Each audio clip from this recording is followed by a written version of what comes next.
a lot of pressure, man. Yeah, it is. Evil. Knievel. Not our real names. Nailed it.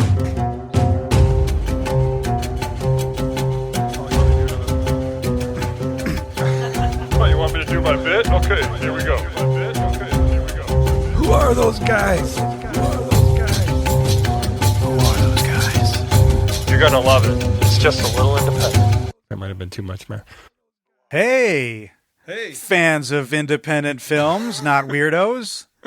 Celebrators of independent film. Celebrators. We'll get there on what we call the people who listen to our podcast and hopefully like it. Murder celebrators. We're already sued. We're already sued. Hey, you might as well go for it. I didn't go. There's a lawyer at the door right now. My favorite murder has just sued us for what Oh, you now almost you said. did. Now you went and did it. You named Now it. I can say the name of the podcast. That's trademarked. Hey, welcome to A Little Independent, the podcast where two friends talk about independent, obscure, or just plain weird movies. My name's Ryan. And I'm Todd. Hey, Todd. No, it's hi, Todd. Hi, Todd. Hi, Ryan. These people are just going to crave that We are stuff. hitting on all cylinders tonight. Well, I was going to suscept you to talk about the new Fast 9 trailer, that the second one, where Vin Diesel gets out of the car and talks to the audience and welcomes them back into the movies. And I think it's phenomenal. Now, I know you have a problem with my man Vin, but check out this trailer. It's really cool. It hits the heart a little bit, you know? Yeah. His voice sounds like it's been shredded by a cheese grater, as always, but I did like him in Pitch Black. oh yeah, Riddick's a good character. So, but I think we're going to need as much time as we can to talk about the movie. And I told Todd listeners before we started that I did something that was inspired by him, because Todd has always impressed me over the years we've been friends, of trying movies that I would not have tried, taking a chance on stuff that I wouldn't have taken a chance on, and I'm a little more safe with the movies I watch, although it could be questioned. Well, when you watch Fast and Furious 1 through 12 at least 5 times a month. But it could be, like when I watch Septic Man or Zombievers, I'm taking a chance. But you take a chance on truly independent movies. So I thought we'd do something kind of different. And I found an independent movie from 1987 that I'd never seen and you'd never seen. And we thought we'd kind of do this experiment together. And I thought we'd call it a blind date. Yeah. You just picked it. Now, did you pick it from the title? Did you pick it from a trailer? How did you find this? I can't remember. How did you find this germane? I can't remember. But I will say to you, listeners, and you, Todd, I did not expect a movie this heavy and this bleak to show up in our podcast this early. Well, German filmmakers, right? I didn't want to assume. Yeah. We're culturally sensitive on this podcast and we're inclusive. But I don't know how I picked it. I was looking for, I did search independent film in the 80s, and I found a bunch of articles, and this movie just stood out because Peter Falk was playing himself. Maybe we should say what it is. It's called Wings of Desire from 1987. Admittedly, already a terrible name for the movie. I think the first thing I said was, it sounds like a chick flick. It sounds like an adult film, quite frankly. Oh, filmed and it's German. Yeah, like an angelic. So, the description of it is: an angel tires of overseeing human activity and wishes to become human when he falls in love with a mortal. Yes. Pretty accurate? Yeah. I mean, I think so. For an avant-garde film, when you're trying to find a through line. A relentlessly depressing but insightful avant-garde film. And doubly, I chose this because it was way out of my comfort zone. I'm not kidding. Yeah. Like, you do things, and you said, oh, I watched this movie, and I'm like, I never in a million years would have tried that. So, a movie about angels in Germany, falling in love, none of this is in my wheelhouse. Maybe would, for a good reason. I don't yeah, know. you're like, I would never watch this, so I'm going to pick it. So I guess in a perverse way, it was like the antithesis of anything I would have intentionally watched. Yeah. So I was inspired by what you do in your metal detecting, and this was just kind of a different version of it. And I just picked it and sticked it, and here we are. The metal detecting metaphor analogy, I guess you'd say, is hunting for the treasure through all the trash and sweeping and all the stuff that goes on with metal detecting, and then finally finding some treasure In a cinematic way. sense. Yeah. It's billed as a drama, fantasy, romance.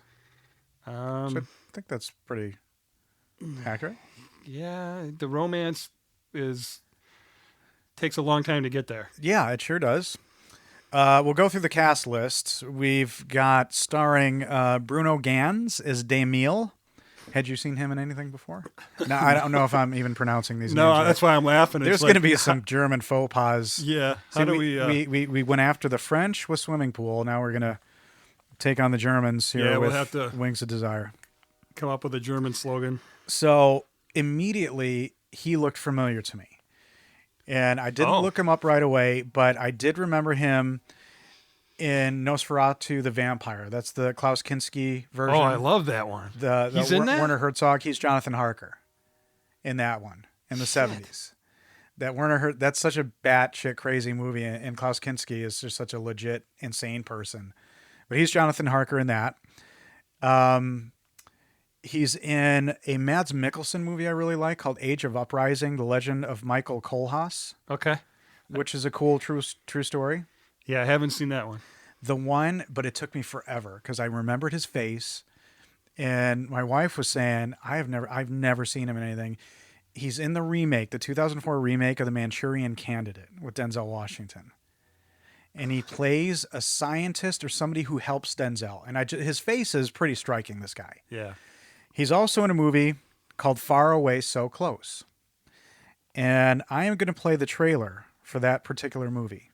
Far away. Far Away, So So Close. Close. I just want you to listen to the trailer for this other movie from, I think, 1998. Okay. Far Away, So Close.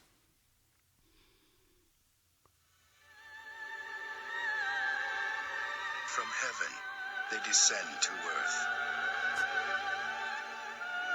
From eternity, they reach out to us. From far away, they come so close. Long ago, there must have been a golden age of harmony between heaven and earth. He's full of the best intentions. He's pure and gentle. You're making me cry. From the visionary mind of director Wim Wenders. Love being alive. Comes an extraordinary experience. A story of angels, What do you want from me? devils, just don't belong here, and men You know, there was an incident a couple of years ago. They tore down a wall. I don't know if you recall. travelers through time on a journey of the heart. Any of this sound familiar? That's Lou Reed. Terrible goddamn song. I'm wondering if it's the same writers or the same director for our film. Otto Sander, Peter Falk, Bruno Ganz, Willem Dafoe, Nastasia Kinski, Lou Reed, and Mikhail Gorbachev. Shut up, Gaddafi, and sit down. In a Wim Wenders film, Far Away, So Close. And you heard right at the end, starring Mikhail Gorbachev. It's a full-on remake of this movie with the same actors, the same writers, with the addition of Willem Dafoe. Of the one that we're reviewing, right? Correct. Wha- Yeah. So- And that one looks way more lighthearted. It almost looks like there's comedy beats to it. Yeah, there's no devils in this one, No, but so that's a change. yeah, William Dafoe is probably the devil. Willem Dafoe is the devil in that. Is he? Yeah. How did I know? I was so shocked when I saw that. They actually did a remake of it. Well, Yeah. to your credit, it won. He won Best Director in Cannes Yeah. that year. So in 1987. So obviously, Yeah. The Europeans liked it. And then it was remade, obviously, as City of Angels, the Nicolas Cage Meg Ryan movie, which was also directed or written by the same writers, directed by somebody else. So this guy has made the same movie 3 times. Yeah, this is so far from City of Angels. I know. mean, as far as Germany from LA. The premise. So Bruno Ganz is the lead also in Far Away So Close. So is Otto Sander, who plays Casil. He was in Das Boot. I recognized him from Das Boot. Is that the blonde guy? Yeah. So angels have to have ponytails. I just wanted to and mention gross that. slicked back hair and look like disgusting 90s perverts. Like you would say, children, don't go near them. I'd say nobody go near them. Otto Sander was also, I noted, in a 1996 horror comedy called Killer Condom. Ah. That's real. Uh-huh. And he was also in a movie called Krabat and the Legend of the Satanic Mill, which also starred Daniel Bruhl, who, if you're a Marvel fan, he's in the Marvel Universe and was just in Falcon and the Winter Soldier. That actor sadly died in 2013. And then we have Solveig Domartin playing... Oh, I didn't write her name down. Marion. Okay. 26-year-old Marion. She was only in 10 movies and sadly died very early. She died in 2007. I think she was 40-something. Oh, that sucks. So, not much on Solveig. Had you seen her in anything? The lead actress in this? No, but she's quite the dancer. Yeah, I think she's great. I like her in this, although she's a huge bummer. We'll get into that. Then we've got Kurt Boyes as Homer. Do you know who that is in the movie? I saw Homer listed in the trailer at the end, but I didn't know. Was it the old guy? It's the old guy. The writer, the storyteller. The storyteller. That makes sense that he would be Homer, yeah. All I can say is he was in fucking Casablanca. Nice. So he's old as hell. And he was old in Casablanca. He was old. Well, he was billed as like a pickpocket or something, so a small role. Well, so Casablanca is very near and dear to our podcast. Yes. We end every show with an homage to Casablanca. That's right. And what excited me in this movie, Peter Falk is credited as Der Filmstar, but he's actually playing himself. Do you think it's true that was actually his coat in Columbo? Maybe. I noted. So, do you have a favorite Peter Falk movie? Oh, that isn't The Princess Bride? Nothing jumped out at me. I just think of him as Columbo always. Interesting. Yeah. He's played himself a lot. He's played himself in Opening Night, Wings of Desire, The Player, The Larry Sanders Show, Far Away So Close. So he's played himself 1, 2, 3, 4, 5 times.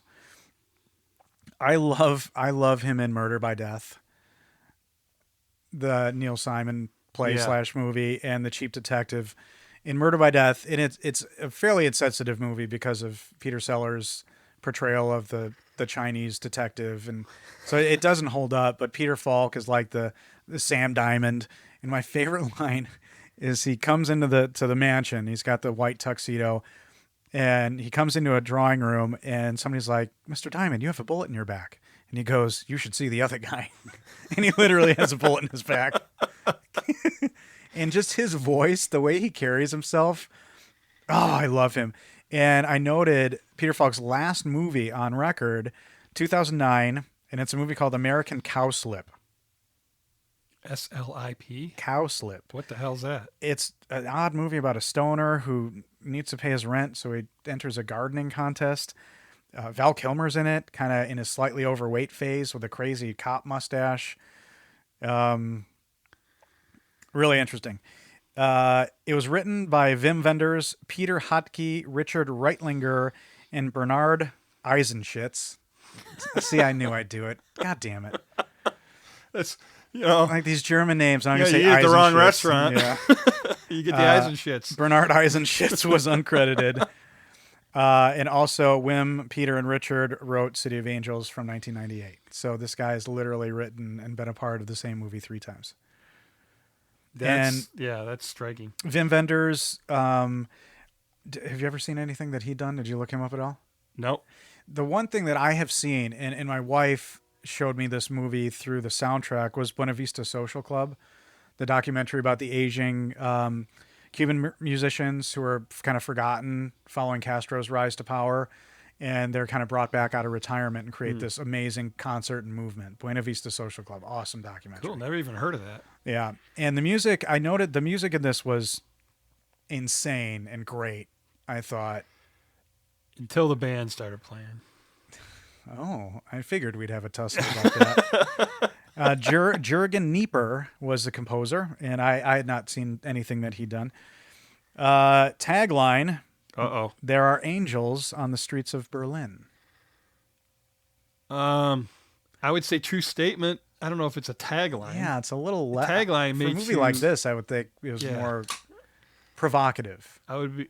Oh, there's so much more. And it's on the poster in English, so maybe again that's a marketing thing. 2 hours and 8 minute runtime. U.S. box office 3.3 million, worldwide 3.4, which didn't seem right to me because it made 3.3 in the U.S. Wow. but worldwide only 3.4. So maybe there's an error there. No, just making 3 million in the U.S. in '87. So that's a lot more. But I would think that it would have made a ton in Germany and anywhere else. So I don't know. Yeah. IMDb. Well, I mean, you're talking a Top Gun year and stuff like that. Top Gun was 87. I think so. Yeah. Wow. And this movie. Can you imagine going Yeah. from Top Gun Oh, to Top this? Gun sold out, honey. Let's go see. Oh, this. Wings. Wings. It's probably a an air movie. It's gonna have planes in it. Wings. And the of guy's Desire. like, well, it's got Desire in it. Maybe I'll see some movies. Yeah, let's Nope. take my breath away. You noted winner at Cannes, Best Director, and it was a nominee for the Palme d'Or. BAFTA nominee in 1989, Best Film Not in the English Language. It won Best Foreign Film in the Film Independent Spirit Awards. 19 total wins, 13 nominations. Yeah. So a lot. It's definitely an artsy film. See, and I'm going to try. I wanted to not use the word artsy. Oh. And I don't have. Give a guy a heads up, will you? No. I just said for me, because I don't know. I'm going to say I don't know much about German film. I went to film school for just a little bit, Yeah. but I'm not well versed. But I know what they're known for, and if I know what they're known for, this has got it all. It's black and white, What are they known for, Ryan? depressing scenery, bleak inner monologue, suicide, weird circuses. Well, that's what this one's known for. Yeah. What are German films known for? I don't know. What was your take? Well, I thought you had a take. No. I'm just saying, from what I hear, this has got all the tenets of. That was a whiff. That was like a setup in volleyball, and then I swung and missed the kill there. Completely whiffed. Well, what are they known for? I don't know. You said it with conviction. I thought you had a. No. I thought you had something there. No. I'm just saying, I don't want to, perpetuate a stereotype Yeah. that German films are heavy and drag and they're, Well, it's Das Boot. existential and well, Das Boot's amazing because, it is pretty exciting, but by the end of this movie, you're like, I have been rooting for a bunch of fucking Nazis this whole time. Yeah. Well, yeah. I mean, I think your mind automatically goes to World War II type stuff. But the opening shot is of our lead, Damil, which I thought was kind of cool. He's standing on that really fake-looking statue. Yeah. But did you notice he had wings that just slowly disappear? Yeah. They fade right out. Which immediately I'm like, okay, artistic. But then it goes into a long stretch of your kind of third-person perspective, seeing people and hearing their inner monologues. Yeah. So there's a hand writing a letter in the old style ink pen where you got to dip it in the ink. Yeah. And there's a monologue in the beginning. Now leave it to you to have picked. This is episode 10, by far, in a way, the most spiritual movie. and I'm the one that has to have the spiritual moment. You literally picked a movie that the entire I movie figured you might have a tough time with that. is a spiritual moment. I mean, it's all it is. So right out the gate, I'm just going to say that letter where it talks about the children and how the children view life in the moment and everything's a fresh experience. Well, did you notice that children seem to these are imperceptible angels and they don't, nobody really says angels. you just infer it from that first shot. But they are moving around. People don't see them. But do you notice that kids interact with them?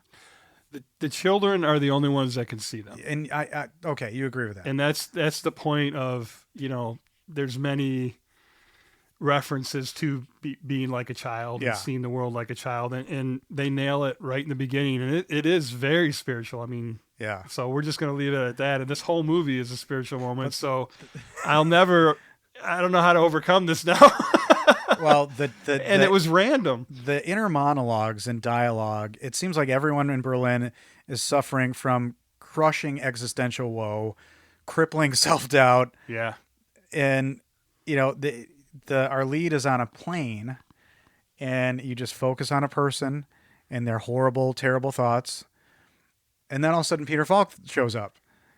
And he has, he's flying to Berlin to film a movie, and he's like, I don't think I understand this character. I don't know what's going on. So I get how the naysayers of this movie were like, I don't think there's audible dialogue from one person to another until like 8 minutes into the film. And it's children screaming outside. Yeah. Well, he's establishing that, I guess so he never says, they never say the word angels in the movie. So. At the very end, when you see who's writing the note. But they can hear, the mortals' thoughts. And that sounds horrible. And it is. You just described how horrible day in and day out. And I forget what movie does it. And it may be Superman Returns, where Superman talks about how hard it is to hear everybody and their pleas at all times. And I think maybe in Man of Steel they talk about it too. His super hearing, he has, and it's I think that's it's verbal talk out loud. This is actually the inner mental dialogue. Yeah, but it's kind of similar. Like you're hearing everybody at all times, and how do you turn that off? Yeah. But these angels, like it was one of the interesting pieces of dialogue was a guy comes into what apparently is his apartment. My mother was my mother. My father was my father. My sister is coming. I have to get out of here. And he fucking pieces out. Yeah. So there were moments where I'm like, okay. Yeah, this is an artsy I'm film. not I'm going to use it again. but It's not streamlined. It's not a through line. I was along for the ride, but every once in a while, like, is everybody depressed in Berlin? Like, and maybe that was the tone, and I sound totally ignorant. Well, even the movie they're filming is, friggin' Nazi World War II. Oh, God. Yeah. But you have, an older guy and a wife, and they're talking about their son who the rock and roll is ruining him. Did you notice that old man, he's sitting in the chair, the remote control he had was like a giant square? If the TV hadn't went off, I wouldn't have known what the hell that was. I mean, it looked like in one of those old math things that you used to do your multiplication equations like a calculator before they had, regular internal batteries. So we have a long intro. Let's call it that. And a long intro without establishing a lead character. Now, if you're looking at the credits and you know who the lead is, I guess you know who the lead is, but there's a lot of kind of, they must have used helicopters or something to get all the flying shots. Now, do you think all those shots are the angels' perspective flying around? Yeah, it's hard to say. Because at one point, it's what he was thinking. Our lead guy pops in an ambulance with a woman who's pregnant, and he's putting his hand on the stomach. Yeah. And the husband's like, "It'll be over soon." Yeah. And I'm like, "You don't say that. That doesn't sound good." Yeah. Very German, I guess. They're used to things not working out. And then you get our two leads. So you find out are the two leads at the car dealership, and they're sitting in a car. Now it's interesting because do they have corporeal form? Like if the guy who came in and said the car looks like a pimp mobile, which I thought was funny. Yeah. If they sat in that car, would they be like, "Oh, that's somebody's lap"? They move out of the way every time, like somebody's going to sit in a chair in the library. The guy jumps out of the chair. Like, I guess that's true. But they would sit right through them. Then, in the girl's trailer, when in Marion's trailer, when he goes to pick up the rock, Yeah. he becomes transparent, as does the Rock. So I Yeah. don't know what the rules of this. And so does a essentially are. pen. He picks up a pen at one Yeah. point too, and it's the same thing. But they're like reporting out on stuff, like kind of menial stuff. This is what's going on. Here's this happened. Well, This happened. is this where they have the conversation about what it would be like to be human? You know, to feel the weight of stuff in your hand, and DeMille is, you know, that's the one through line is where Yeah. he wants to, you know, like he says, wants to experience. I don't want to hover above. I want to feel a weight within. Yes. And so they're teeing up this, you know, I've been doing this for centuries and I'm tired of doing this. Because the way the film's shot, it looks tiring. They just kind of look. Yeah, because it is. But so that poses an interesting question. I was going to bring it up, but now's the time. Can eternal bliss get boring? Is that why we are here? And do you think they are feeling well, bliss? I mean, you're assuming They make a point to say they feel nothing. So they're that's his whole observing point. and they're reporting. Yeah. Yeah. But they're also helping. Yeah. He does have a good quote about he wants to feed the cat like Philip Marlowe. And do you know who Philip Marlowe is, the character? No. From Humphrey Bogart, Maltese Falcon, I think. Forgive me if I'm wrong. But he's also played in a 1973 movie called The Long Goodbye. And he's played by Elliot Gould. And the whole opening of The Long Goodbye, I'm not kidding, is him trying to find Curry brand cat food to feed his cat. I swear to God, it's bananas. What country is this film? The Long Goodbye? Yeah. Oh, it's U.S. Okay. It's a 73 movie. It's a detective story. Elliot Gould smokes so much in this movie. You're concerned that he died right after. But the whole beginning, and it's forever, is him trying to find Curry brand cat food for his cat. Goes to the supermarket, can't find it, has to pretend the cat like puts the old food in the curry can. And so that really resonated with me when he said feed the cat like Philip Marlowe. But yeah, I didn't have that reference. So they go into a library, which seems to be a central figure in this movie, and then you realize that there are other angels. Yeah, the library is full of them. But only one female. Exactly. And why the library? They're searching. The mortals are searching for knowledge, and they're there to observe and help. And it's almost like they were. I took it like they were, because they said documenting and preserving, like when the mortals have a God moment, have a spiritual moment. Yeah. Because that's what they're repeating. Like so and so did this in the middle of that. But it was kind of mundane stuff. It wasn't huge, like governments were toppled or something. No. Well, the whole film is that way. It's bleak, black, and white. And this is pre-fall of the Berlin Wall. Yeah, the wall's throughout the whole movie, which is crazy. Yeah. To see. And there's one point where they say you can't get lost here. You just keep walking, you'll run into the wall. Yeah. Yeah, and the wall was recreated for the movie because they wouldn't let them film the Berlin Wall. No way. Even all that graffiti and all that? All of it recreated. Oh, where'd you find that? There's a story about that. Okay. So they're on the train. And again, it's more inner monologues. And I'm like, do I hate this? Do I like this? And if just one person was like, big day. I sold my first novel. You know, mom's cancer is in remission. My high school sweetheart just got divorced. Yeah. Like not one person could be like, I'm having a great day. Yeah.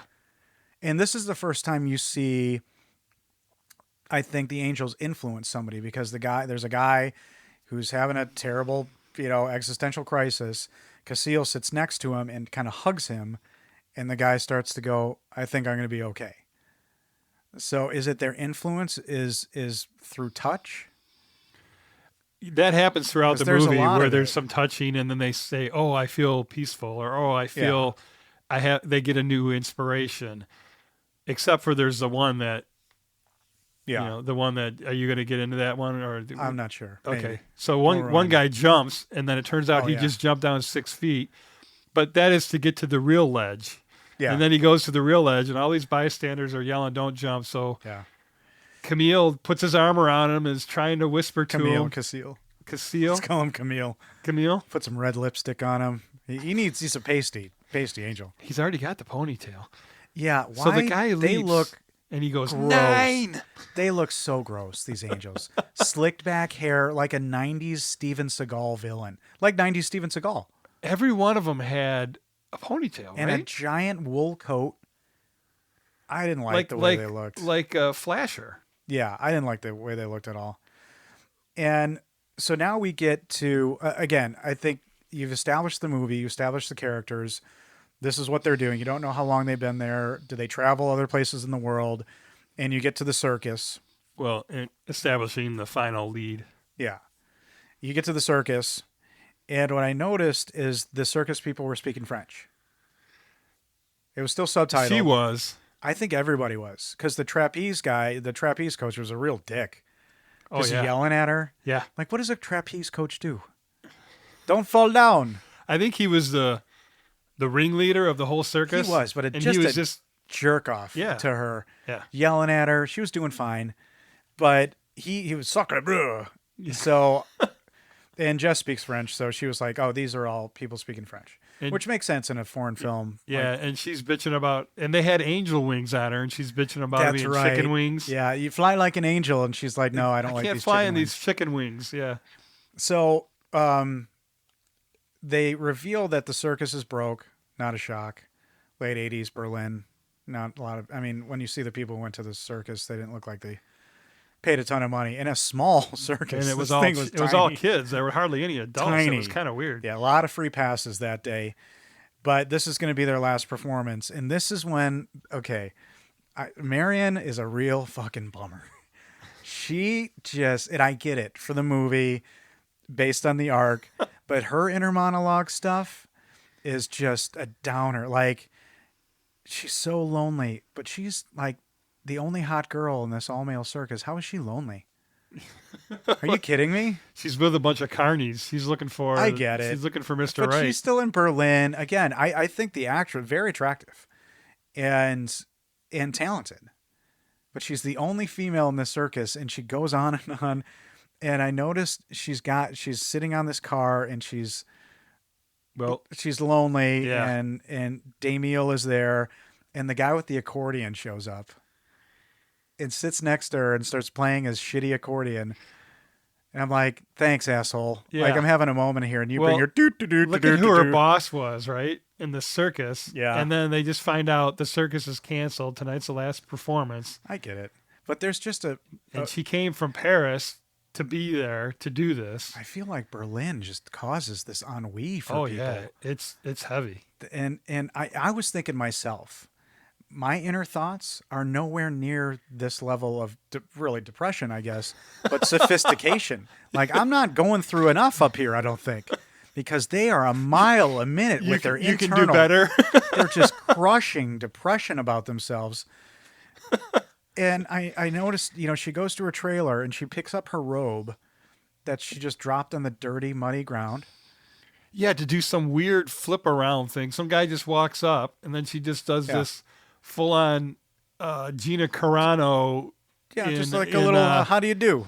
Like it looked like a salsa dance thing where they Yeah. flip the dancer around the Well, head. when Gina Carano does that move on what's his face in the cafe, the Magic Mike guy, and she jumps way up and does a whole spin around. And Before she became an awful person. kind of reminded me of that. It depends on what side of the fence you're on there, right? One side. So, but the inside of her trailer is nice, I thought, comparatively. Yeah, compared to the outside, it For looks a like it was going to be a Carney complete. trailer. She's got silk sheets. And she's got her own. She's got her whole camper to herself. Yeah, which I thought was pretty interesting too, because Yeah. you'd think they'd be stacked up and it'd be gross, and I don't know where the other people lived. They usually sleep in tents or some shit. Well, no, there's Yeah, I think they do. the campers. modern In the ones that go to 80s. the shopping malls. They park all their Yeah. campers right in the parking lot. So what's interesting is she puts on a Nic Cave record, and this is the band that you don't like in the movie. Do you know who Nic Cave and the Bad Seeds are? Is that a real band? Yeah, That was real songs That's- that they were playing later oh, on. Boy, yeah, a lot of reviewers did not like this either. So there's a reason why he's in the That was movie, my- I think. So this is when You knew. Wait. Had to get it Wait. in there. You knew who Nic this Cave? artist. Absolutely, Now I called him an artist, yeah. which was a mistake. Henry Rollins actually helped manage that band back in his Black Flag days. He's kind of like the punk rock Jim Morrison. Yeah, that I actually wrote in my notes a cross between U2 and the Doors. Oh, interesting about U2 because this director directed a whole bunch of U2 stuff.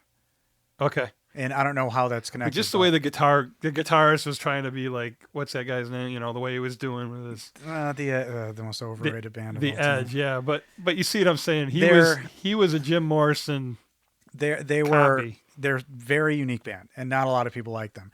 And as soon as I saw Nic Cave in this movie, I'm like, Todd hates this for fucking sure. You really? Oh yeah, I said it out loud. Jess is like, you think? And I'm like, yeah, I don't think Todd's enjoying this at all. You know me so well. But Damiel is in her trailer, and this is when he looks like a full-on predator. Oh, this is like, if a guy could be invisible. Yeah, it's this is what they would do. Yeah. Now, and he's an angel. I know, but he looks. His face is. It's so striking, but it can look so predatory. He totally. Yeah, he's supposed to be an angel. And she takes off her clothes, and you don't see anything. It's not lurid. Yeah, a little bit. But he's just kind of like there. Okay. And then it goes to color. He reaches a hand out, like he touches her over on her shoulder there. Yeah. Which you assume from the previous scene that would just be a good thing for her. That would stop her relentless self-doubt for a second, and the movie goes to color. That's the one thing that I get at the end, but the times it goes to color, I could not figure out why or if there's a rhyme or reason, because it's just for little moments. Yeah, he obviously had a reason, but we would have to really watch it a lot of times to try to pick up on it. So now we get Homer, the old man, and Casil seems to be attached to this dude, like to the end. So I wonder why the attachment, but this old man had some things to say. The storyteller, right? Yeah. That's how he kept referring to himself, and he was there for World War II. He's in the flashback stuff was really rough. Yeah. But I noted a couple of things that he said. My heroes are no longer warriors and kings. The things of peace are just as good as the next. And then, of course, in traditional bleak German filmmaking, I think that's a lovely line. And then he says, peace is inspiration is not enduring. No one has been successful yet. Yeah. So we're talking about Buddha. We're talking about Jesus. We're talking about Muhammad. Right. None of them have brought peace on earth. Well, they're not real. Thanks, Homer. Oh, jeez. Oh, that can of worms is so big I can't even reach the lid. We've done this so many times. Doesn't even matter anymore. But I think his lines were the first inner monologues that I liked. They were kind of poetic. Some of them seemed a little heavy and seemed a little blah, to be blah. But this guy was really compelling, I thought. And, my heroes are no longer warriors and kings. I thought it was really a cool line. And it's worth mentioning again that it's in German, so you have subtitles through this entire thing. So you've got to read it fast and try to take in the picture of the movie at the same time because, you have to read the dialogue or you won't know what's going on. Did you find that detrimental? Because I think the first time through, I did watch it twice. So, holy shit! Yeah, I did. I went. You watched this twice? I did. You suck, Ryan. You guys, if you could see my face right now, oh my god! We will be getting cameras soon, so for future episodes, it'll be gold. Because that was pretty good. Wow. So I was the whole time because I knew I chose to do this experiment, which didn't feel like an experiment, but it kind of did, I guess. Was like, well, when you get a Cannes Best Director winning movie, and it's definitely not mainstream. You know what I mean? This is not a mainstream movie really at all. No, I'm shocked it made $3 million in the U.S. I really am. Really? Well, yeah, Maverick was out that year. That's a good point. That's definitely a good point. Top Gun for you, non-watchers of the Tom Cruise. You've lost that loving feeling. Well, is that a movie that, still holds up? I haven't seen it in a long time, but I think it kind of does for its fun, camp, and cheesiness. Just to see Val Kilmer in his element, Yeah. before he completely lost it. So Homer says, and you touched on this before, he's looking through books and looking through photos, and again, I can't help but notice like these people's lives look so dreary and awful, and I where's the joy? Nobody's happy. And again, Oh, it's a library. Maybe that's the point. But he says once mankind loses its storyteller, it also loses its childhood. They make a lot of references to that too. The being like a child reference, which is great because it's very important. And then we have Homer, and he's looking for Potsdamer Platz, which he's in. But I think that's an interesting bit. He's in the middle of this field, and he seems to be in a trance. Like he's just walking around, like the angels are just walking around. And then there's this friggin' recliner in the middle of this dirt That mud was field. a cool shot. That was a cool shot. But what the hell was that doing there? I think that was late 80s Berlin. I don't know. I mean, Potsdamer Platz right now is a public square, and it's definitely a hub of activity, and you can see where the Berlin Wall was once. And he's trying to find it because there's But nothing but he a was there. muddy field. But again, I hate to sound ignorant when watching these movies, but I was just kind of like, oh, art's artful. Yeah, I don't understand, but it's cool. Well, you can't hate. Look, the guy directed a movie that he won Best Director for in Cannes. Yeah. Regardless of anything else, and I have not made a 2-hour movie that won Best Director in Cannes. You're a good guy. Have you? No. If I So did, I wouldn't tell how you. can we be I critical wouldn't of tell what you. he did? If I did it, I wouldn't tell you. I keep that. Really? Just for You fun. would keep that from me? Yeah, just to say it when we're old. Yeah. It's hard for me to say can. I always want to say cans because I'm American and it's spelt with an S on the end. And Well, I see it. We had that discussion already, and maybe if anybody wants to email us at a littleindependentpodcast@gmail.com if we should be saying con or can. I always thought it was can. They say can. That's how I always hear it, but they spell it with an S on the end. Yeah. That's just a French.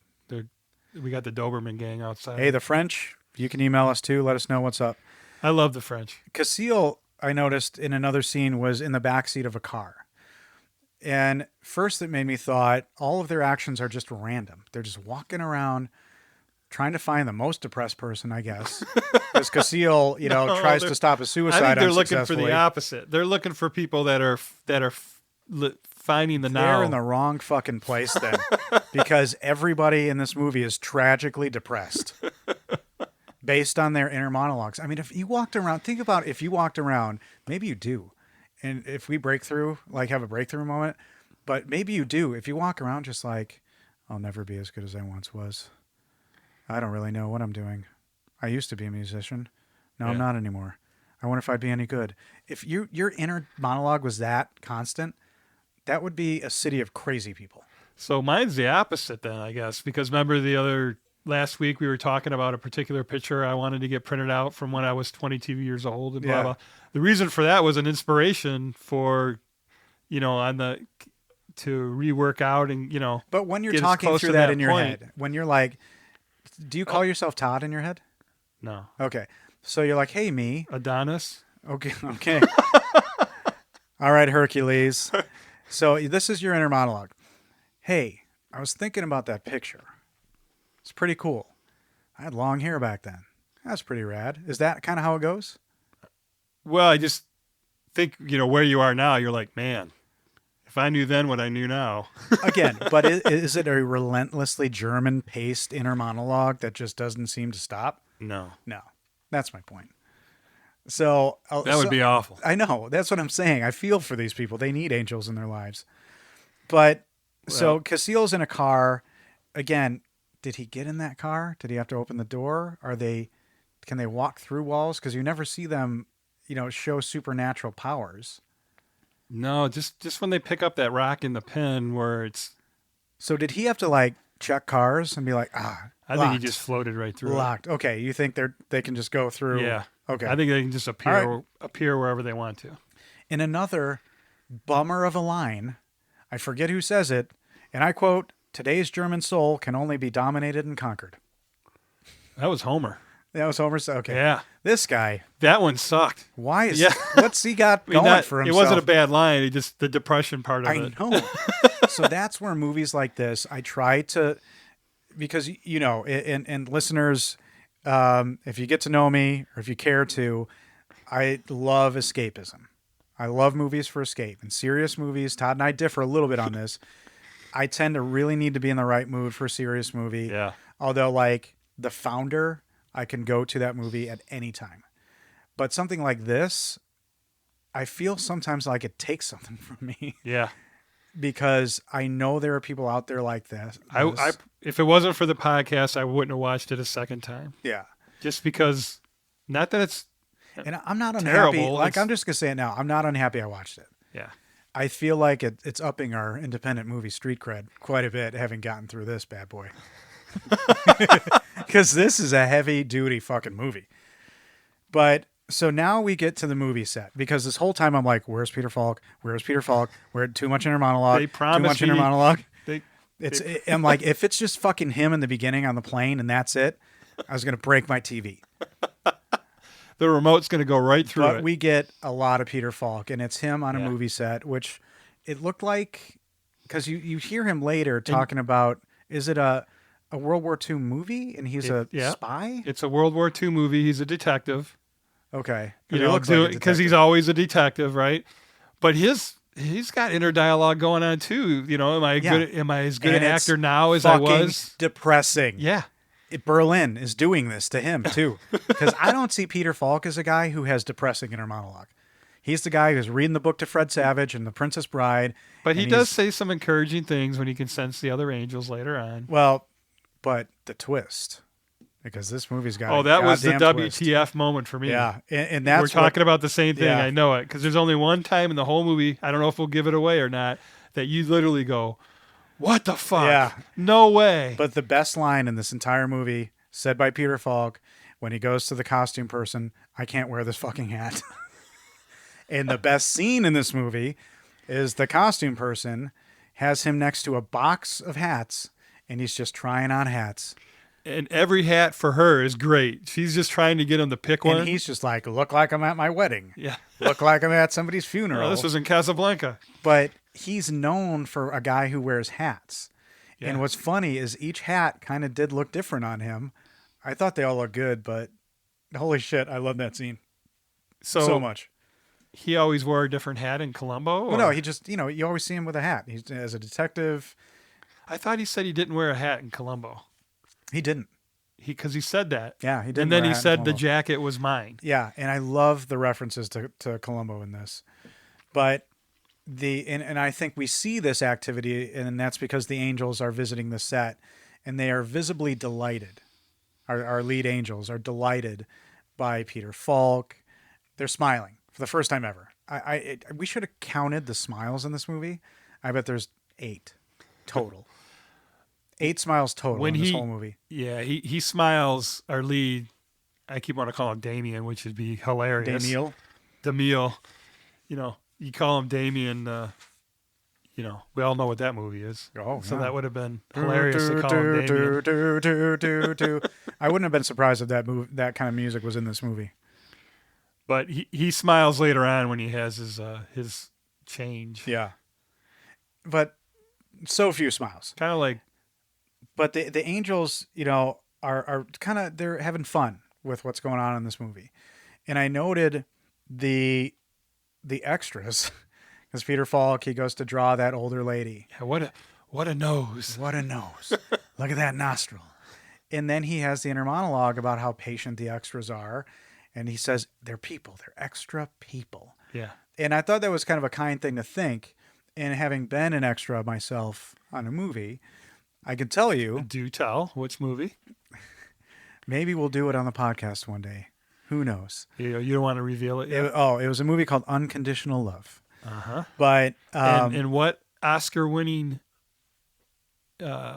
actress was in it? Kathy Bates. Yeah. Yeah. I was So you near were her. rubbing elbows with Kathy I Bates. nearly rubbed elbows with her. In what city? But in Chicago. But it was a long day, and it's a lot of nothing. But I noticed all And he these said that. these extras in this movie, none of them are talking to each other. No. They're oppressed and depressed. They're all- Move they're away all- from this town. They're all in their own inner monologue. Yeah. Yeah. Just and they don't busy. even have phones. Well, true. Okay. But it is a long, and the scene that I was a part of actually made it into the movie, but it was like a 11-hour day. The scene ended up being, I don't know, a minute, but I was fascinated by everything. Yeah. So if you're a career extra, it's just a job. You're bored. But for me, that first time, and I could see being interested in it for a while. Now, if you're on night shoots or rain, stuff like that, that sucks. But I was can you just make like, a living being an extra? I don't think so.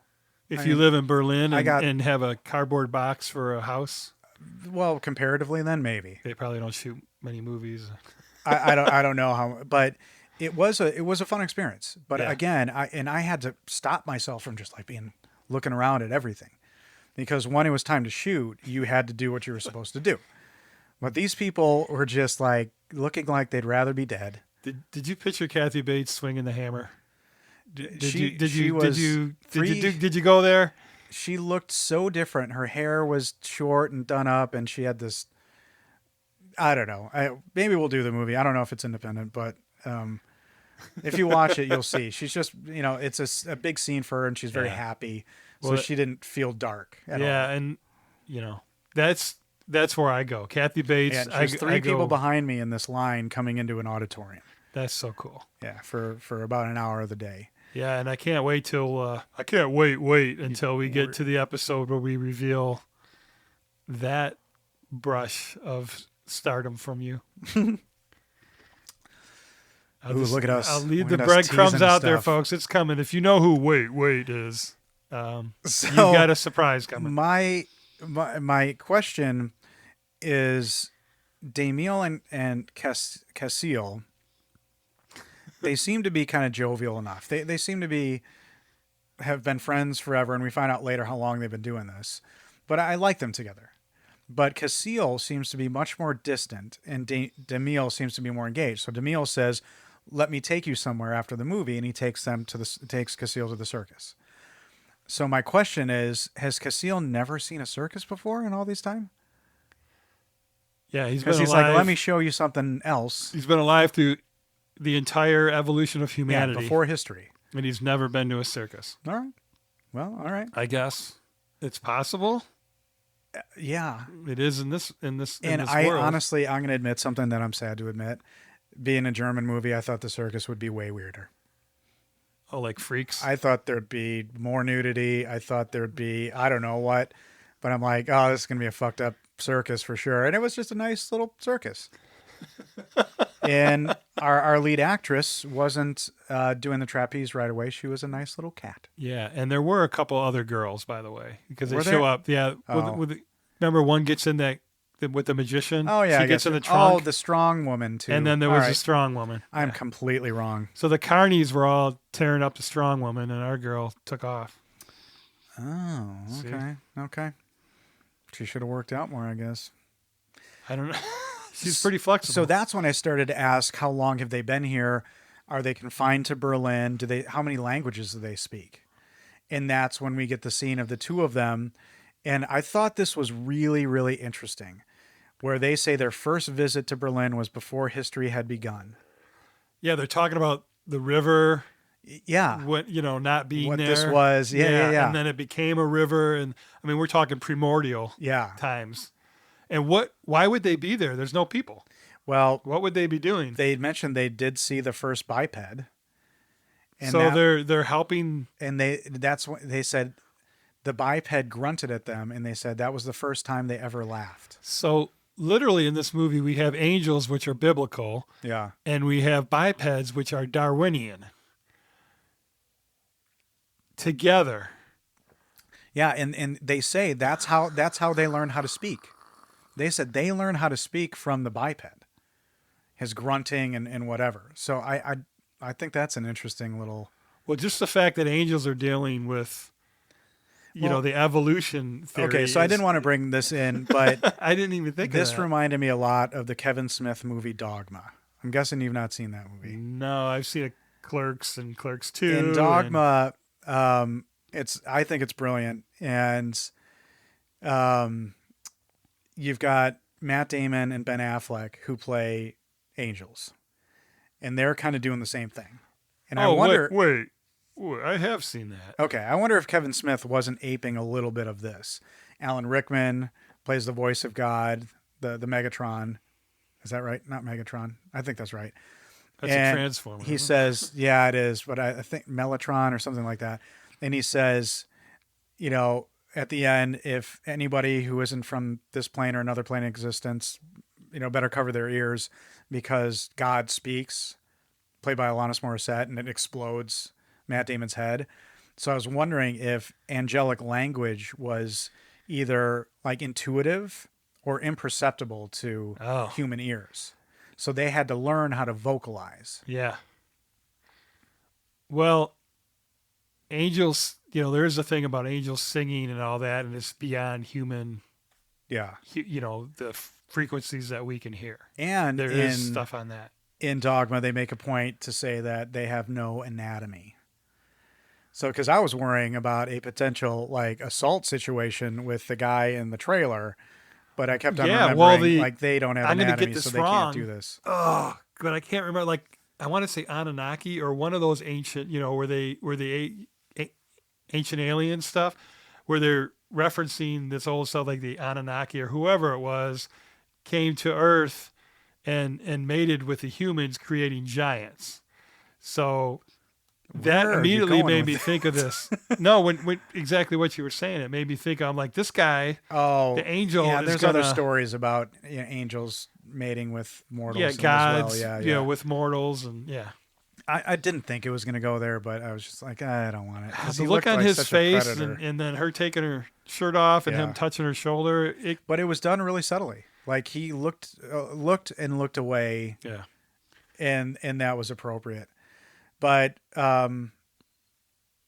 so I was just wondering how, it was interesting how they said they laughed for the first time when that first biped saw them and freaked out. But how did the biped see them? Was it a kid? It must have been a child. Okay. Interesting. Or Nice. in the child's state of mind. So this is the point where Casil fails to stop the suicide. And again, I was wondering what he has a reaction to it. 9. Well, what if he had said 10? That would have been a comedic Think moment. it would. That would have been a much needed, because It was getting a little heavy, Ryan. I was trying to. the one comedic moment is coming up when Damiel is now clearly obsessing over Marion. He's at the circus a lot. And what I was wondering is he's at the circus. Marion's doing her trapeze, I think, for practice. The tuxedo guy is standing there. Damiel is just like circling this dude, like mean mugging him. And I'm like, what is, and he does touch him a couple of times. Whispers in his ear. What was that? And it's a fierce look. I wrote the same thing. I put a big question mark, but I think it's just, he's infatuated. He's in love with our trapeze girl. So is he up in this guy's ear? Like, you better not fucking look at her. Yeah. Well, the look on his face, the dialogue that they don't share with us obviously was. Or is it, you better catch her if she falls? Yeah. Because it was as any the of that angel, stuff, I can't do anything. And if she fell, she would not be killed, but she'd be hurt, I think, pretty bad. She could be killed, depending on how she If she landed. landed, Absolutely. right. She's 30 feet in the air. And you mentioned it before. This actress learned how to do all that stuff and learned dance for this role. And she does, I think, amazing stuff. No, I didn't. I just said she's quite the Yeah. dancer. Actually, was tongue in cheek when we get to the band. So if you listen to the trapeze music, I rewound it. I was going to record it. I didn't because that's obnoxious. But they take notes from James Bond. Yes. Do, Yes. do. Did you I hear heard that? Are you And serious? there's another movie I heard in there too, and I I didn't write it down, but I heard the Bond and I'm like, holy shit. Now, I don't know if that's just kind of a ubiquitous melody that kind of fits, No, it but it felt stuck like- out to me, and I'm like, Yeah, I heard it too. what a weird thing to do. I mean, they could have literally went into the dum doom doom doom doom. But it was that bass. Okay, Yeah. okay, thank I you. heard it too. Yeah. Because I said to Jess, I was like, "Do you think Todd will catch this too?" And she's like, "He's a musician, probably will." I said, "I don't know if he's into as much Bond music as I am, but man." So, they go back to the crazy library. They see the female angel, and then next is the Nic Cave concert, and Marion in that black dress looked hot as shit. Yeah. Holy cow. But 80s weird German people at concerts dancing. They I all got do not short like- hair. They all got No, she's got all the hair. No, she's got a mane. I'm talking about the people around her. Yeah, but just like, I don't know if I would have liked that environment or not. Like, just weird people just like doing well, their knowing own thing. me, what do you think I would have thought of that? You would have made it about 3.8 seconds and said, fuck this noise, I'm out. And that's generous. Yeah. So Nic Cave in the bad seats. Nic Cave is a musician, and he's a poet. He's a poet. he's a weird guy.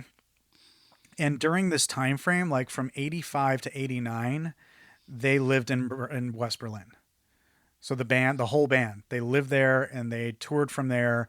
And so I'm guessing that's where the director connected with him. What is the French? This is kind of off topic, but the French connection then with Berlin, thinking of Atomic Blonde, and the spy coming from Paris, and then our lead coming from Paris in this movie. I don't know. Is there some type of French? I don't know. Paris Parisian thing coming think to Berlin for maybe that time frame? Did they assume that most circuses are French? Cirque This is du going to sound Soleil. so ignorant. I'm so sorry. But you know what I'm listeners. saying? The spy, Charlize's girlfriend in Atomic Blonde. Great scene, by the way. Sophia Botella? She's French in that movie? She is French through and She's through. not Latin American or Egyptian? No, that's the different movie. That's The Mummy. She is. Yeah. She is. I don't know. She is French. I just think it's exotic to bring a different element in, because you could argue that hearing the French language, although it didn't really differentiate too much to me, and that was another problem with this movie, is I didn't really know who was talking all the time, and that just may be my stupid American ears not. Well, it's because we're differentiating. reading. You're reading subtext instead of actually watching the And film. a lot of the dialogue wasn't too personalized. Like, nobody really had their own tone, except for Marion, whose tone was fucking depressing. So whenever she talked, you They could all tell it were. was her voice, and then, Well, and she was the only female voice you really Yeah. heard. So I love the line where Peter Falk, and we're getting to my clip, and the scene Okay. that really kind of blew me away was Peter Falk is walking, and there's a real story about him that ties into this, so hang on till the end. Okay. So Peter Falk is just walking in a field, and a bunch of toughs come up, and the one guy's like, "Hey, isn't that Columbo?" I laughed out loud. Yeah. And they're They're like, no, "Nah, he wouldn't be out walking in this not mud. in this muck." Muck.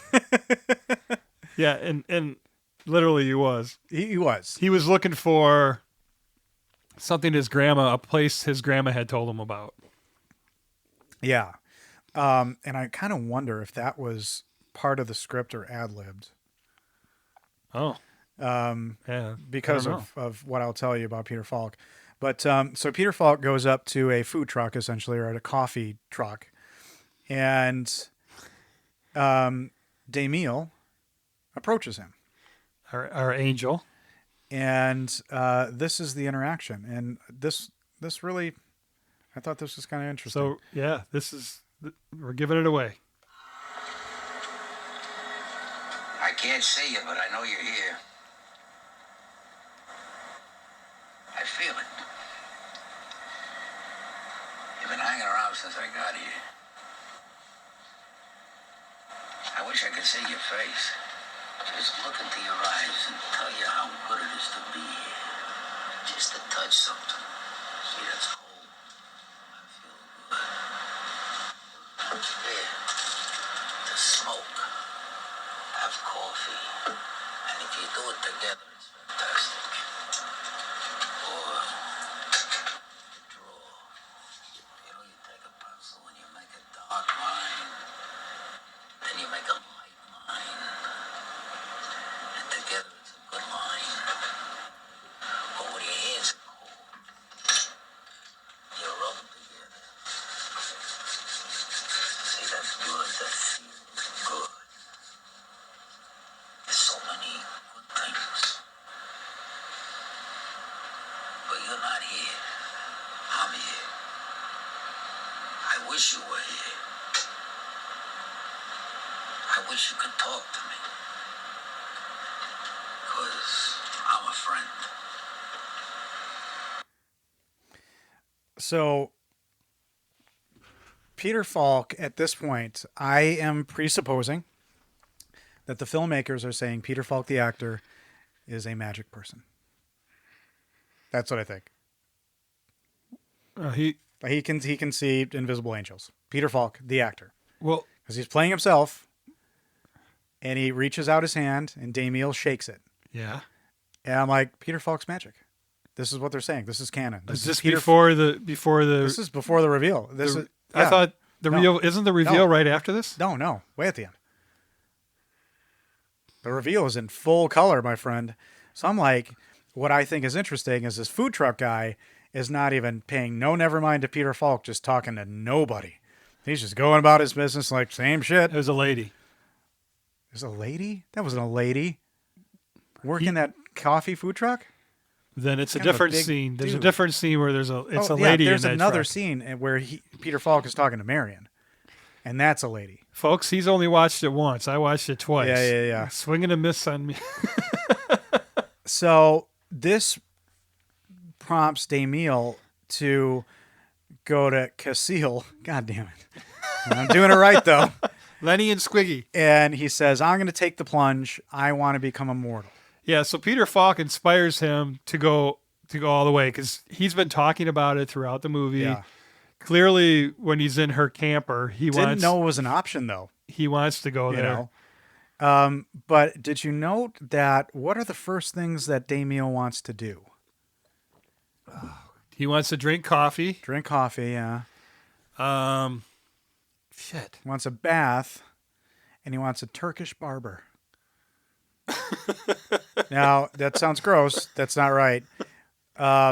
Turkish barber, ladies and gentlemen, if you look it up, they do the full gamut. They do all the good stuff. They even clip your fucking nose hairs. So Turkish barber. This is what this angel wants to do, amongst a bunch of other things.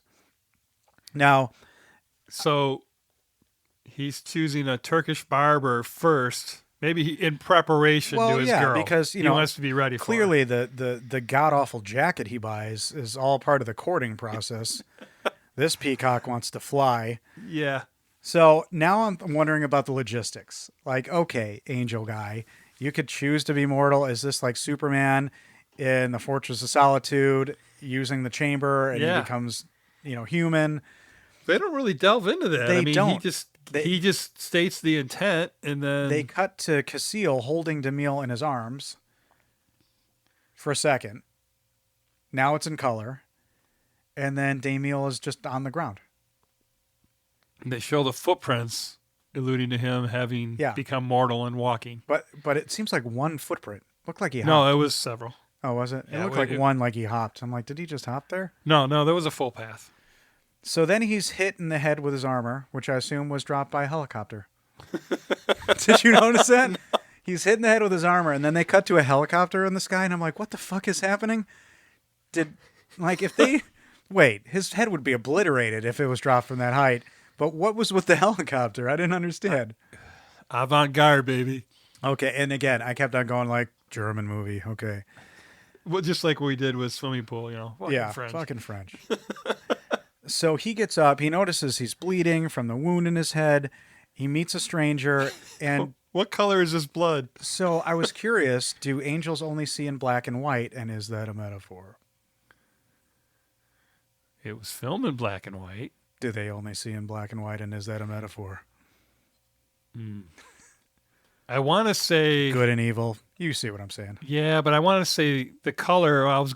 My mind was going to when they do the color scenes, and it's not only when, like he's mortal because they did it earlier. Yeah. But he's so insistent on that stranger. Is that purple? So I assume he's guessed what these colors are for centuries and now is finally seeing them for the first time. Well, that's the whole point. You Yeah. know, you're living life, as if. Well, the point of the movie, really, in my big bold letters here, since I'm here, I will. At that point, is to live like we are immortal. That's what you extrapolated. Live Yeah. like we're immortal. Yes. But being immortal sounds like it's a real fucking drag. Well, if you're Maybe in Berlin. If What you're if you're in what if no. you're in Rio? If- Like, did they want to like apply for the angel gig? if you believe you're a spirit or soul having a human experience and not the other way around, then that is true, and we just don't live that way. Interesting. But other cities have to be better than this one, right? Like, are they on the low end of the totem pole because they fucked up angelic wise? Like, again, like during Carnival, being an angel during Rio in Rio, that's got to be fun, just for a break. Like, it's so relentlessly bleak, and I get that's the point of going through this and human misery and loneliness and isolation. Yeah. Well, they spent so much time in the library. Yeah. So much. But and that that's set, that confusing. library was gorgeous. The ceiling, the textures of it. Maybe he just fell in love with that. Yeah, I bet. Just as a set piece. So he sells his armor for a watch, a hat, and the shittiest coat I've ever seen in my life. Oh, that's a What Rodney the hell was Dangerfield it? coat right there. Oh, you buy a hat like this, you get a free bowl of soup. Yes. It's puffy Rodney Dangerfield and Caddyshack coat. Yeah, all those colors. Yeah. Oh my God. So But- what? So let's dance. But again, now I feel like an asshole because he probably was drawn to how colorful it was and thought, Well, you just said you wanted to be a peacock. yes, it's got to fly. Yeah. The nice guys. You Mark can Wahlberg. email us at a little independent podcast at gmail.com. and tell us what movie that's from. Oh, I just said it. I Sorry. want to be a peacock. You gotta So let me fly. he is on a mission to find Marion. He first goes to the movie set, which is interesting. But I think he goes to the movie set to connect with Peter Falk, which he does.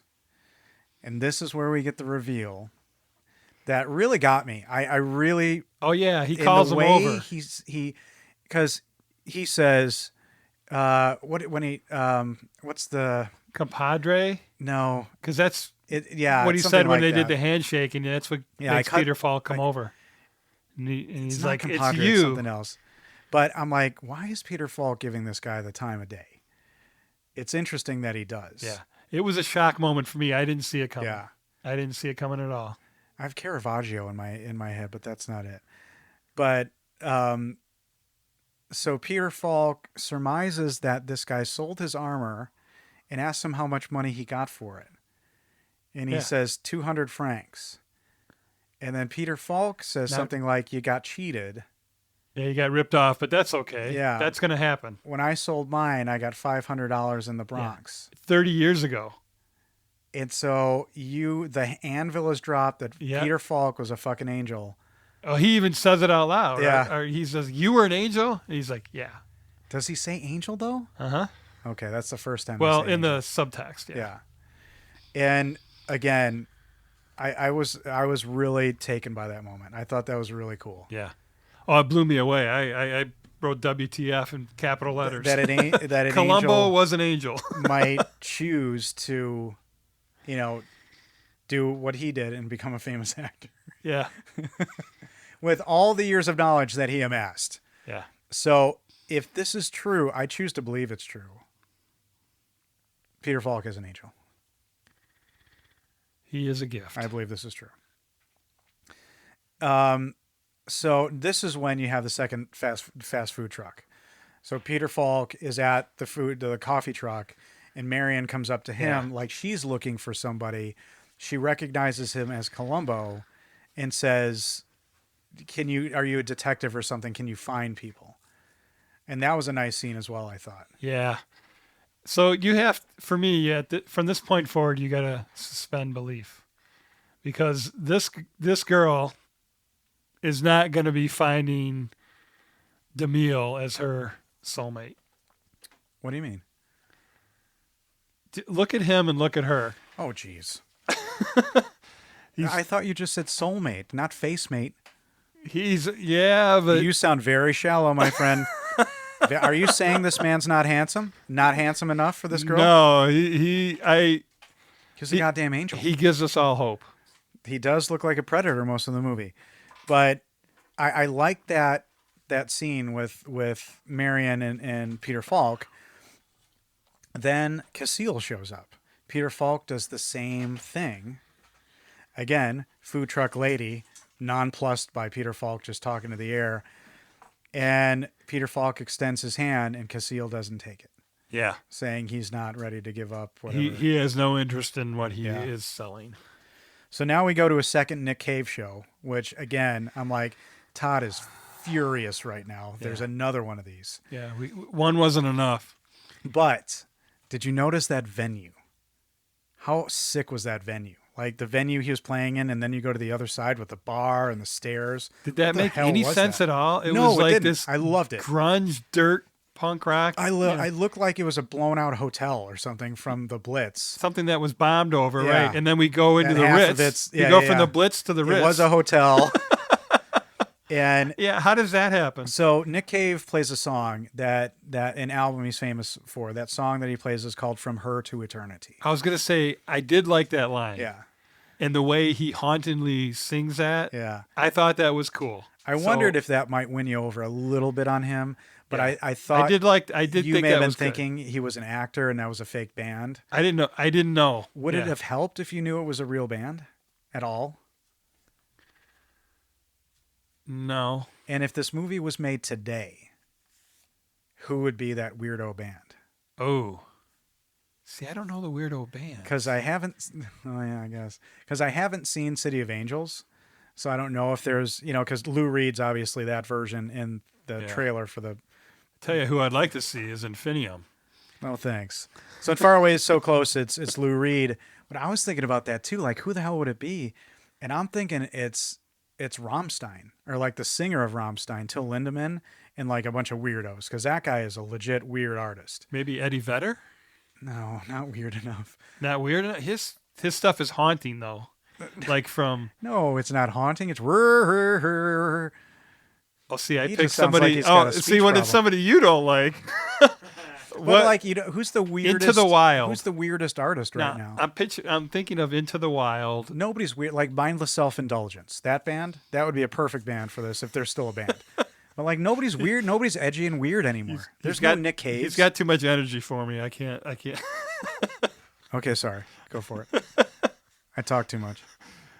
Into the Wild, when Vedder does the soundtrack for that, it is very haunting. It's haunting, but you need it in a weird kind of German sort of way. Well, I'm thinking the like band visually, because the he band looks could like be, just a a cute little fella from Seattle. So now who's shallow now? Nic Cave just looks like a certified skeletal weirdo. His moves and everything. Like I said, he's the goth Jim Morrison. He looked. He was doing Morrison's movie. Yeah. That's all there is to it. Yeah, a lot of people. dropping on the floor and. So From Her to Eternity is one of his most famous albums and I think a cool song. See, and I didn't know any of that, but I did think that was a cool line. So we've got DeMille. He's at the bar. Now I want you, because you're a single man. All right, ladies. Todd Yeah, this is before he's got a face for radio. is a single man who has a face for anything. And Marion, the love of his life, the person that he forsook being an angel for, the angel stalker. Yeah. comes up to him and lays the heaviest shit on him. She does a monologue for 12 minutes. Yeah.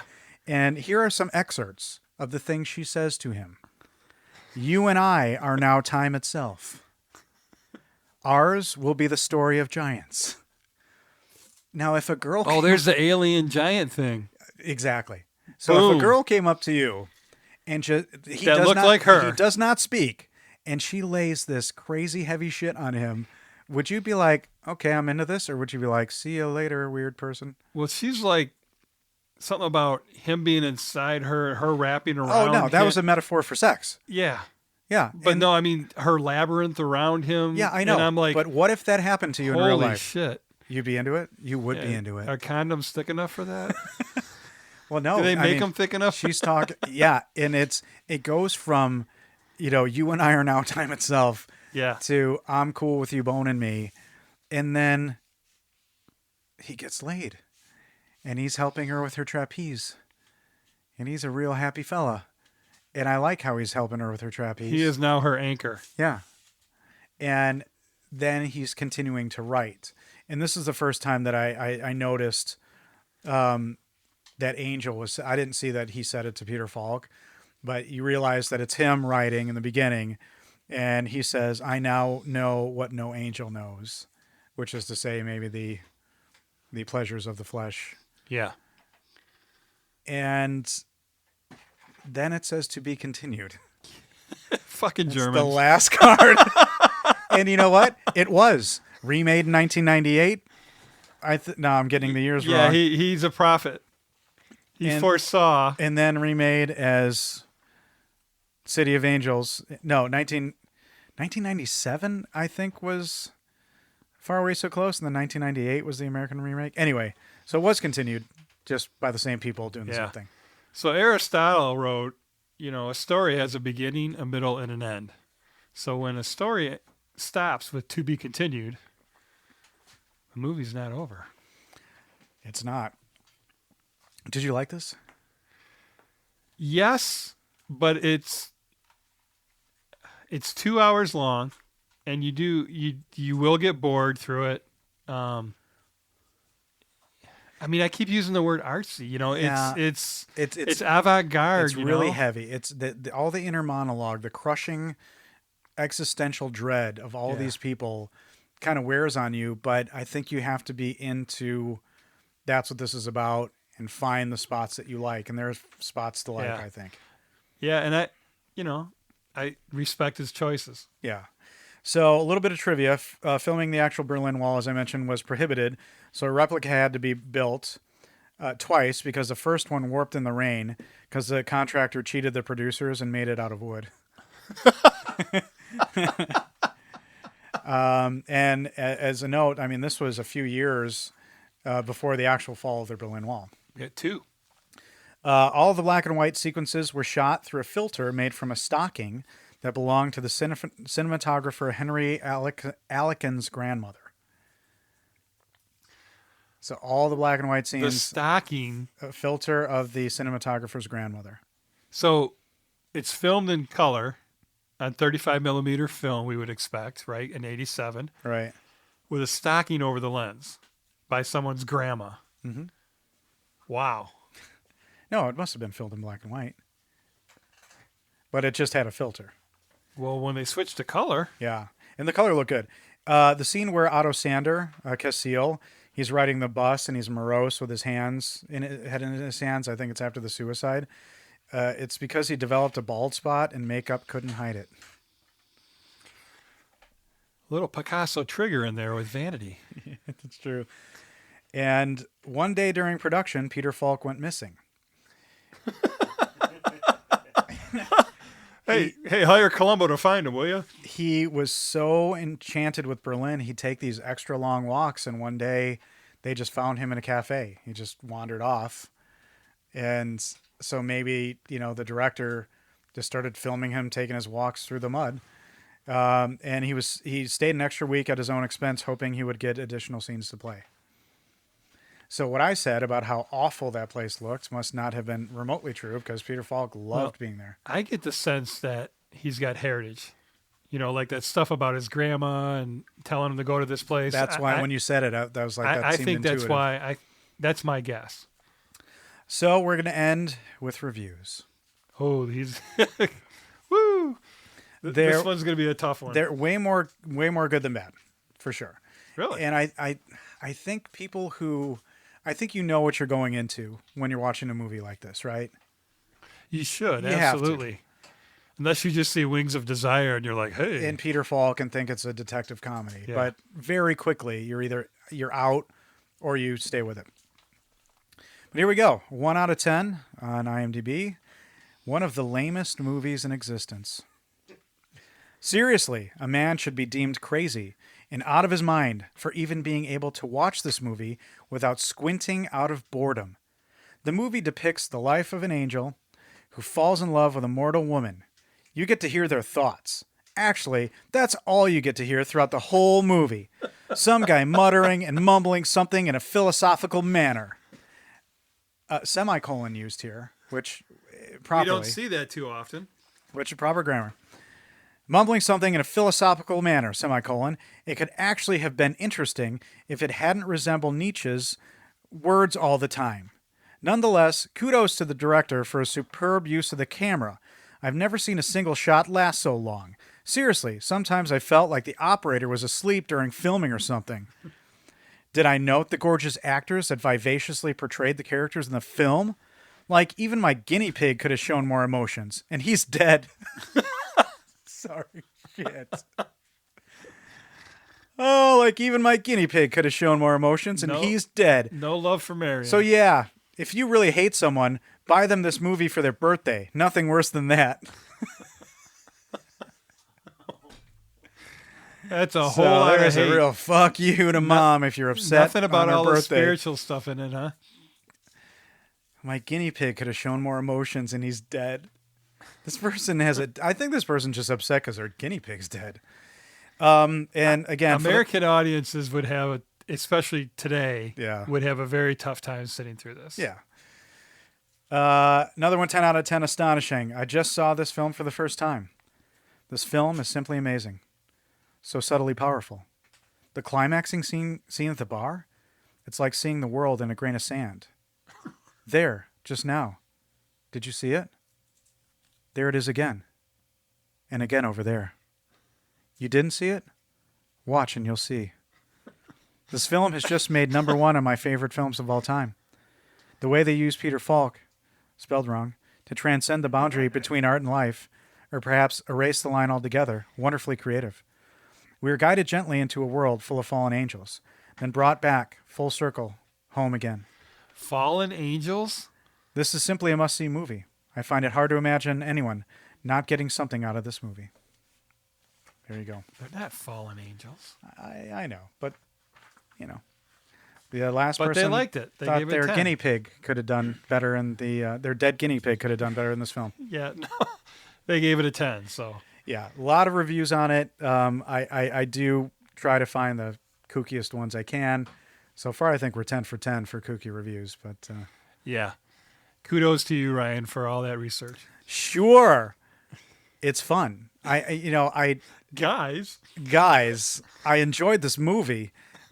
I liked part of it. I don't know if this is the kind of movie for me. Like, Yeah. again, I watch for escape. I watch for Right. It is. stupid laughs. It is very heavy. And it goes on and on and on. And you feel like it could have been a lot shorter. Could any movie have some cuts in it? Yeah. Right. But the director did what he wanted to do, and there's some good performances in Yeah. it for sure. Everybody's got their own opinion on what art is. But again, I didn't mean for this heavy a foreign German film. So the blind date To ended come up into being the- really heavy, Yeah. really yeah. weird, Well, and so, depressing. so this is how you know if we're going to stay together. I test us like this. Oh, A blind date, Yeah, don't do yeah. it safe. Do it hardcore. Go skydiving for the first date. And this is the something I will never do. avant-garde cinematic version of that for our first blind date. It could be. I'll name somebody. Let's see. For a Name first anybody? date and wanted to jump out of a plane.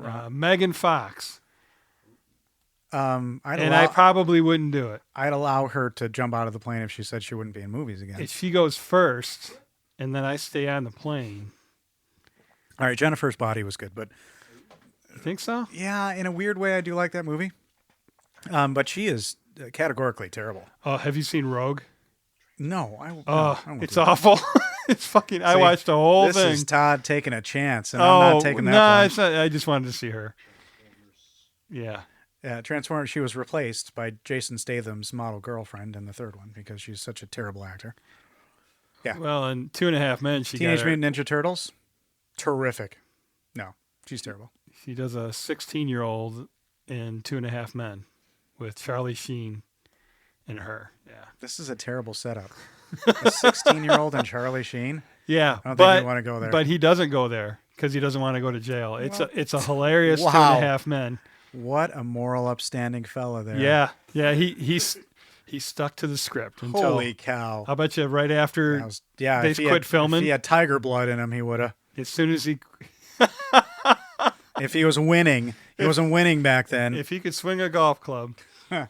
Well, thank you for going on the blind date with me, and I'm sorry if it hurt your soul a little bit, but it was great. I mean, it ups again, our independent best movie director street in Cannes, 1987. Yeah.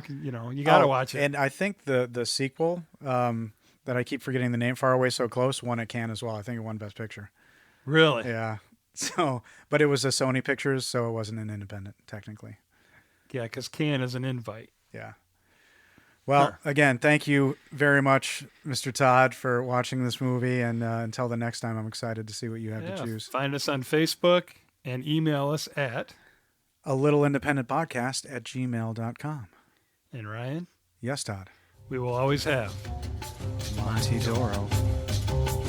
Who are those guys? Who are those guys?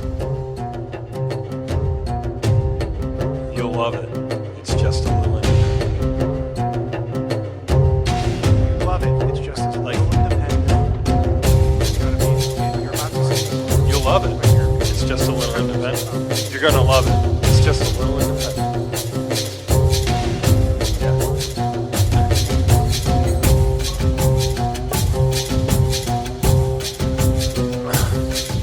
Okay. We're 10. Yeah, we're 2 or Yeah. 2. We're like you'll love it. It's just as little independent. Like it's just Like I'm little introducing a independent. movie to you. Like you're about to. All right. Yeah. It's just as little independent.